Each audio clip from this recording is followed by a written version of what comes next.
Hello students, আমি সুমন ভৌমিক চলে এসেছি তোমাদের জন্য নতুন একটা ভিডিও নিয়ে।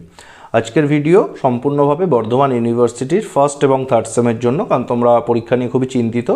তো ভাবলাম তোমাদের পরীক্ষার ব্যাপারে একটু কথা বলা যেতেই পারে, যেটা তোমরা মানে বিং স্টুডেন্টস তোমাদের চিন্তাটা খুবই স্বাভাবিক। কারণ ফার্স্ট সেমের কথা ছিল 18ই মার্চ থেকে পরীক্ষা হওয়ার, ফর্ম ফিল আপ হয়ে গেছে। যখন আমি ভিডিওটা শ্যুট করছি সেই দিনে দাঁড়িয়ে শুধু ফর্ম ফিল আপটুকুই হয়েছে, পরীক্ষার ডেট কিছু এখনও জানা যায়নি। ঠিক আছে, তো কলেজ থেকে পরিষ্কার করে কিছু বলছে না, বিভিন্ন কলেজে বিভিন্ন রকম কথাবার্তা বলছে। তবে ফ্যাকচুয়ালি যতটুকু বোঝা যাচ্ছে, আমি যখন ভিডিওটা শ্যুট করছি মার্চ মাসের লাস্ট উইকে দাঁড়িয়ে, মার্চে কিন্তু তোমাদের পরীক্ষা হবে না। হ্যাঁ, তোমাদের পরীক্ষা খুব আর্লি শুরু করলো এপ্রিলের ফার্স্ট উইক, নাহলে এপ্রিলের সেকেন্ড উইক।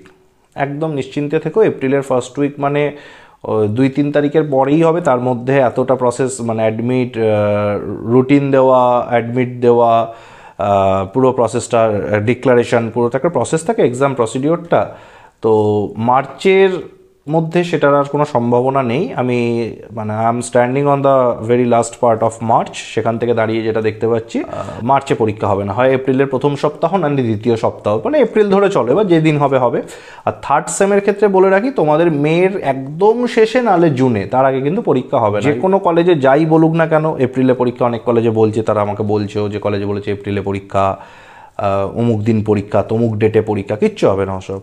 ফার্স্ট সেম পরীক্ষা হতে হতে এপ্রিল মাস কাভার হয়ে যাবে। এপ্রিলের একটা মানে মোটামুটি এপ্রিলের second half of the first same exam হবে। যদি সেকেন্ড উইকে মানে ফার্স্ট উইকে শুরু হয়, সেকেন্ড উইকে শুরু হলে এপ্রিল প্রায় শেষ হয়ে যাবে ফার্স্ট সেম হতে হতে। মের লাস্ট উইকের আগে বা জুনের প্রথম দিকের আগে থার্ড সেমের পরীক্ষা নেই। ফলে যারা থার্ড সেম পড়ছো এই মুহূর্তে বর্ধমান ইউনিভার্সিটিতে, তাদের জন্য একদম তোমরা নিশ্চিন্তে থাকো। এপ্রিলটা পুরো হাতে পাচ্ছ, মেটা প্রায় পুরোটাই পেয়ে যাচ্ছে, প্রায় কেন পুরোটাই পেয়ে যাচ্ছ। মেতে পরীক্ষা হলে একদম লাস্ট পার্টে 28-29 করে হয়তো শুরু হবে, নাহলে জুনের ফার্স্ট উইকে। এপ্রিল মে 2 মাস পাচ্ছ, ভালো করে পড়ো। কারণ তোমাদের মেজরে তো ইংলিশে, যারা মেনলি মেজর ইংলিশ, তাদের জন্য আমি ভিডিওটা বানাচ্ছি, তো বাকি সবারও কাজে লেগে যাবে। তো দুটো মেজর পেপার তোমরা জানো, history of English literature, Literary যে পেপারটা, মানে 6খানা বড় বড় পোয়েমস আছে, বড় পেপার। ঠিক আছে, সময় লাগবে, it takes time to complete the syllabus and to manage all the notes actually. So take your time, সময় আছে, সময়টাকে কাজে লাগাও। তোমরা থার্ড সেম মের লাস্টে বা জুনের ফার্স্টে, তার আগে হবে না পরীক্ষা। আর ফার্স্ট সেম এপ্রিলের প্রথম সপ্তাহটা পাবে হয়তো, বা দ্বিতীয় সপ্তাহতেও হতে পারে। So you guys don't have that much time, count your time actually, সময়টা কম। তো so use your days actually, the remaining days, যে কটা দিন আছে কাজে লাগাও। আর যদি তোমাদের নোটস লাগে, অ্যাডমিশন তো এই মুহূর্তে আর সম্ভব নয়, ফার্স্ট সেমের জন্য শেষ হয়ে চলে এসছো। যদি নোটস লাগে পরীক্ষার জন্য, তোমরা এই ভিডিওর যে কমেন্টে দেখো একটা অ্যাডমিনের নাম্বার আছে, সেই নাম্বারে তোমরা হোয়াটসঅ্যাপ করবে, নোটস পারচেস করে নিতে পারো। আর থার্ড সেমরা যোগাযোগ করতে পারো, এখন অনেক সময় আছে।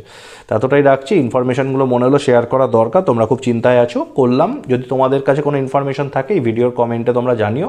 তোমাদের কাছে যদি স্পেসিফিক কোনো কমেন্ট থাকে, কোনো বিশ্বাসযোগ্য সোর্স থেকে তোমরা কিছু জেনে থাকো, সেটা জানিও। কারণ আদান প্রদান করলে বাকিদেরও কাজে লেগে যাবে। এইভাবেই অ্যাসোসিয়েটেড থাকতে হয়, একে অপরের কাজে লাগতে হয়। তো ঠিক আছে, এটা এতটা রাখলাম। বাকি ফার্দার যে ডেভেলপমেন্ট হবে তোমাদের সঙ্গে আমি শেয়ার করব। Thank you.